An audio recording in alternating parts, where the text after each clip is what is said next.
And today's a big journey. We're heading down to Innisfail to bring the ewes home. Just out in the field, you can't see with this camera, but I can see the lambs are out there. They've been super happy since they got here. The electric fencer is working well. Had no problems. So things are so far so good.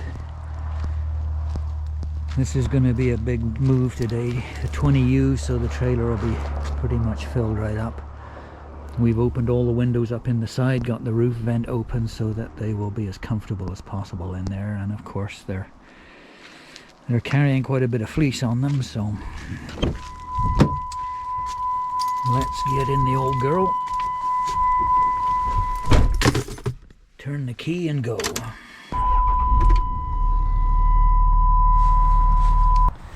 And we've arrived at Innisfail. And there's the girls.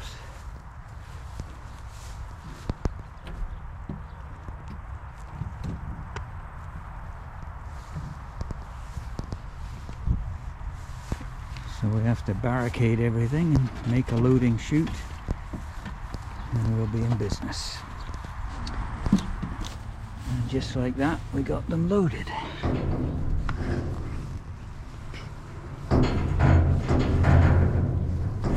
Pretty warm in there.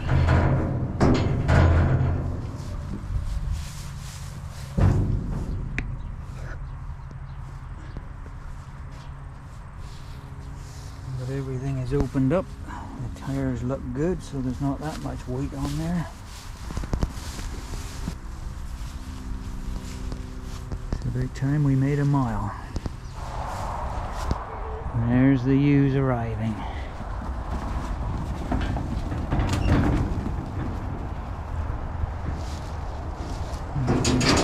One batch. Come on, girls.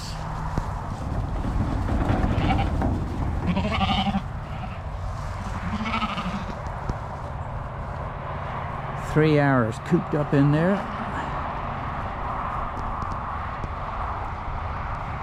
Now there's lots to eat.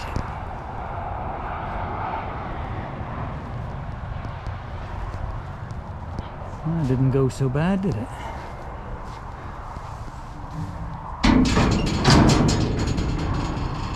This is what happens when your daughter moves home with her children. All 30 of them. Should've just got a boyfriend.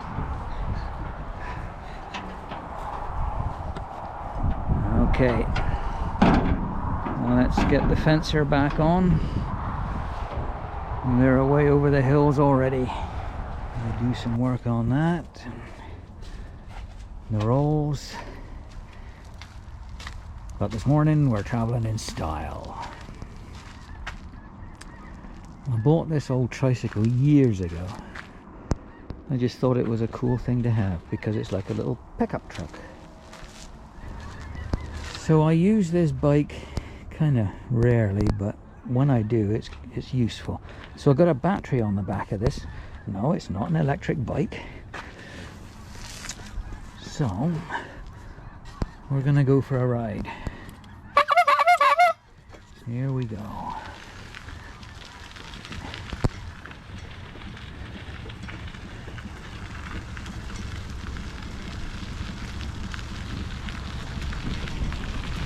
Colors are starting to change now. Still a bit of green left in the grass, but not much.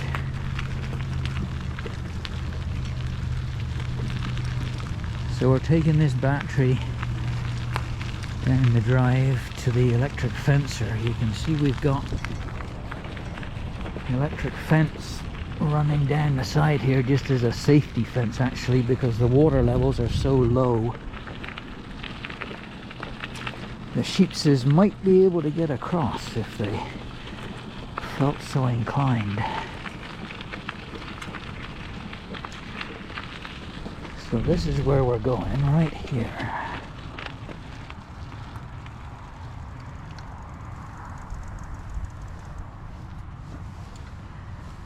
And what we have in here is the electric fencer. And that little red warning light is on, telling us it's flashing there to say we're getting low on battery. So we'll turn this off.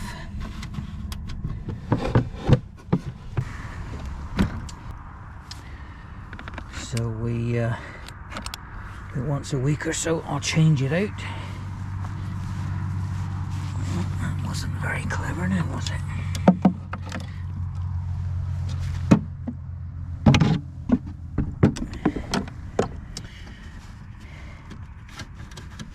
Turn on. And there we are, back up to full strength and no battery warning light on. So whilst the ewes are just on hay, the rams are getting, and they're basically just ram lambs. They're getting some grain. We're giving them oats, just straight oats, and then there is an 18% additive we mix in there to improve things for them. So we'll get this mixed up.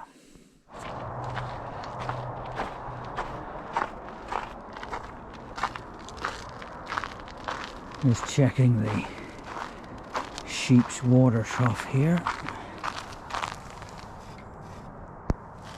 Working beautifully. As indicated, the sheep are here. Abby Ann is in the cabin, our daughter. She's in transition into an acreage or small farm, whatever you want to call it. Had some hiccups along the way. She thought she had a property, but we found there was some legal problems on the title, so we bailed and she's back in the market again. So these are ram lambs. They'll be going for processing here this week. Lots of hay there, and there's 2 new rams in there for her breeding program for this year. We threw some sticks in here just for them to push around. Being rams, they like to be boisterous, but we've had no problems with them. And certainly these temperatures are keeping them no problem. The electric fence is working well, better than we anticipated. So that's good. As you can see, there is no water. The bottom is showing through in the ponds here. There is no water. So we need all the snow we can get. So Abby Ann has 20 odd ewes here now, so we've been building more troughs, building and buying and doing whatever's necessary. And there's the ewes out over there just in the hay. So she's put her trailer to service. Had to put some new tires on yesterday. Nothing $1,000 didn't take care of.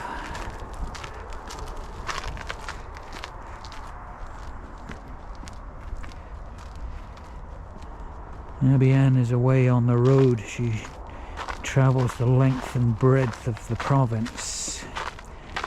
She's an animal nutritionist with Blue Rock Nutrition. Our old barn cat Fluffy has found his way in, perched nicely on top of the washing machine on his throne. Hey Fluffs, he's such a good boy, such a beautiful boy. I've set up a bit of a bench out here, and we've been cutting down this rock wool to fit into the cabin. It's minus 24 at the moment, so we're not out here for long, that's for sure. So that insulation that I've been cutting, I've brought in here. This is just in the little hallway. and filling in the last here. I just put these pieces in to finish this corner off. So we have this end wall to do, and that still has the old pink insulation. You can see it in there. That's the old fiberglass stuff that runs across behind this wall. And the problem is that when these carpenters built the place, they did not put support for this wall panel to attach to. So you can see it moves. So I have to take all this down and then frame in a support behind here to make it, you know, structurally the way it should be. Just one of those things you find out with somebody else's work. There can be no more appropriate artwork to hang on the wall of the bathroom than that of the outhouse, and Syl's collected some nice pictures over the years. The bathroom is now about 90% done and fully functional. We got the shower in. One of the biggest challenges of putting this shower in was that we do not want any plumbing exposed to temperatures outside. So I raised the shower up an inch or two off the floor and put a European style flat floor trap underneath on the drain. And so the plumbing stays inside the cabin. Inside this box is an 1.5 inch discharge line from the shower. So everything stays in the warm, and we've had no problems with it at all. It's worked 100%. It was a gamble putting that trap in there. You cannot get them in North America. We had to get this one sent over from the UK, but it's worked very well. I went with a black iron theme throughout for our brackets and shelves and everything else. This paneling is actually cedar boards turned backwards so that you have the ridges. This is the back of the board, the other side is smooth, and I like the textured finish, so we put them up backwards and it works quite well. Heat in here is an old RV radiant heater out of a truck camper. It works very well. Burns no electricity. Simple, reliable. Clean it once a year. Couldn't ask for more. The toilet is a macerating toilet.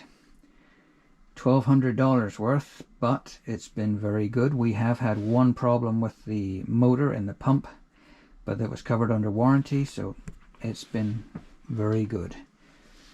I keep a little electric fan down here for when it's 30 and 40 below at night, because I do not want any problems with plumbing freezing. This is the discharge line going out. This is the line out of the toilet. It is just a 1-inch copper line going down into the drain and out to the septic tank. We've had no problems with it, but when it's that cold, I keep this fan running at night just to circulate air into what is basically the coldest part of the bathroom, because that is where the discharge line goes out. Very simple otherwise, just a water line in, discharge line, that's it. We put a EcoTemp hot water heater in here. It's been okay, the problem being that this has a small computer module in it. We are running on modified sine wave electricity, and it does not like the operation of those modules. So about a month and the module will fail. So we're changing our inverter to a pure sine wave.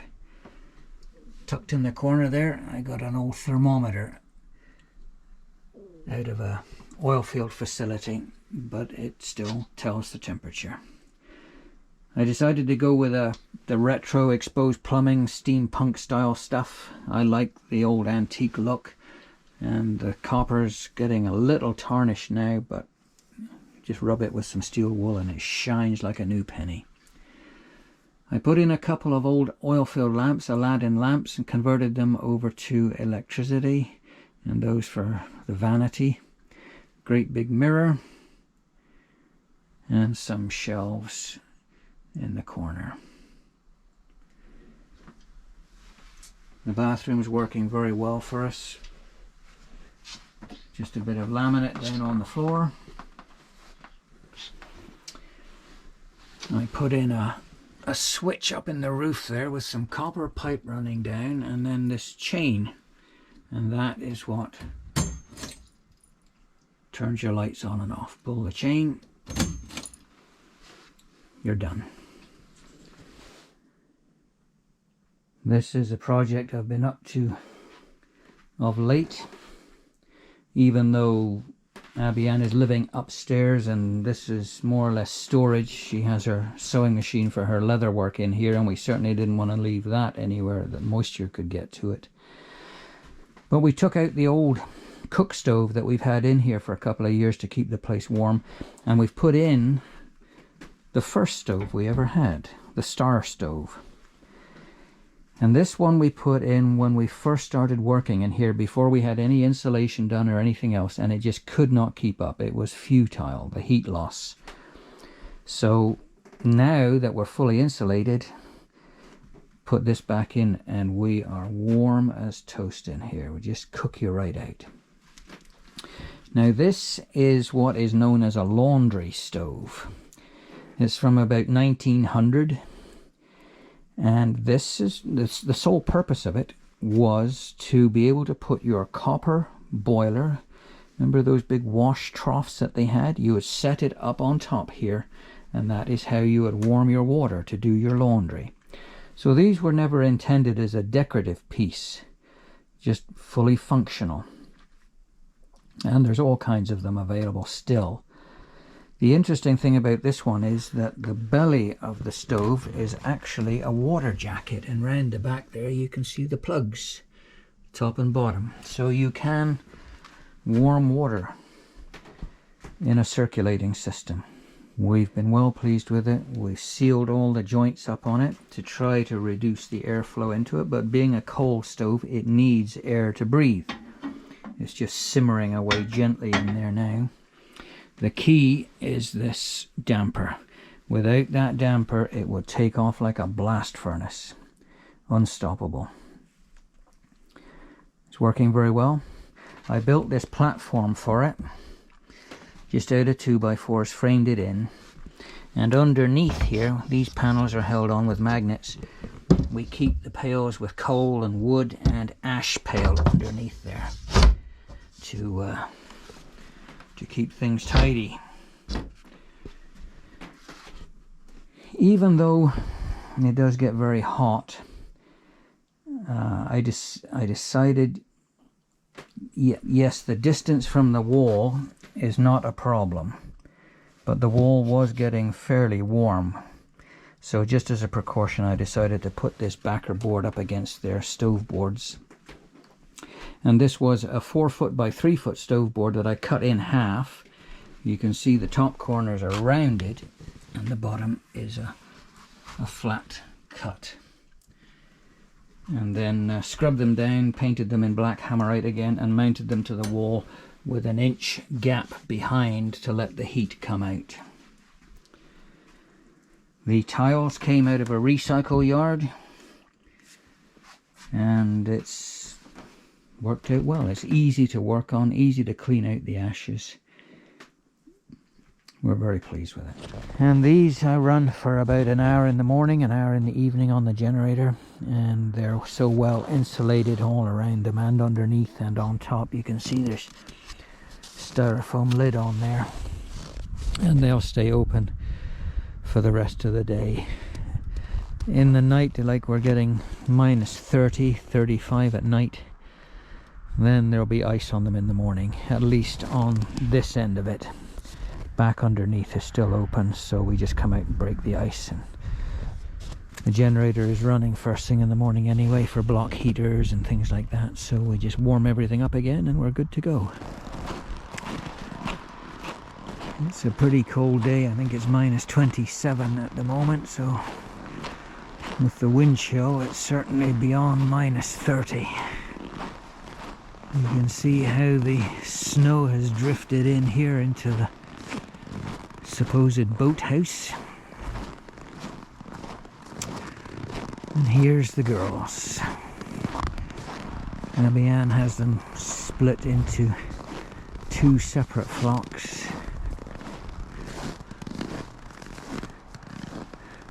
Hello, girls. Oh yeah, now what are you up to, eh?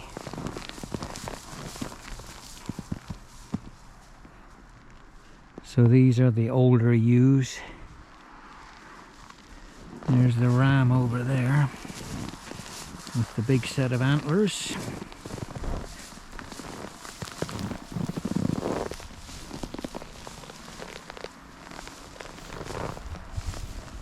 And we put these cones out here. We've used them for a few years now. These are the air deflector cones off the roof of semi-trucks. And they just make beautiful little shelters for the sheep to get in there and tuck themselves in. Just as snug as a bug. And then set up a couple of sea cans. This one we store the straw in there, and this one is bedded down, and they can get in here if they want to get out of the wind and the rain or whatever. It's perfect for them. They all look very happy. A few of them have names. Abby Ann would know them more than me, but I do know this young lady. That is Sassy. Hey, Sassy Pants. Hello. Can you come and say hello? Hello. So these, if everything goes to plan, should be lambing in May. So far we've had no issues with them. Abby Ann is pretty religious in her maintenance of their feet, so we'll set the panels up here, and we have a foot trimming table where you run the sheep into it and turn the sheep on its side so that she can easily get to their feet and trim them. And that's about, I don't know, every couple of months, 3 or 4 months even, depending on how they're doing. Now these are Icelandic sheep, so very well suited to life in Canada. Extremely hardy, and even though they do use the little shelters, and we've got them tucked in behind the bush here to protect them from the prevailing wind out of the northwest, they do use the shelters, and they go in the building and in the pipe, but for the most part they will just bed down here on the old hay and make themselves a nest, and they're perfectly content. We've had no injuries, no issues with them. Very, very nice. Abby Ann feeds them in this self-adjusting hay feeder here, and this hay is quite a bit of alfalfa in it, but it's also quite stemmy. I mean, alfalfa is a stemmy plant, so they will root through it and take out everything, take the leaf out and everything like that, but obviously the stem is almost like a straw, and it's of no value to them. So it just becomes a bedding, and it works out quite well.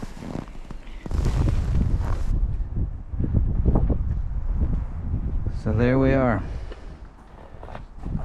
That minus 31 is biting. But hopefully the next time we put a video out, things will be a little more pleasant.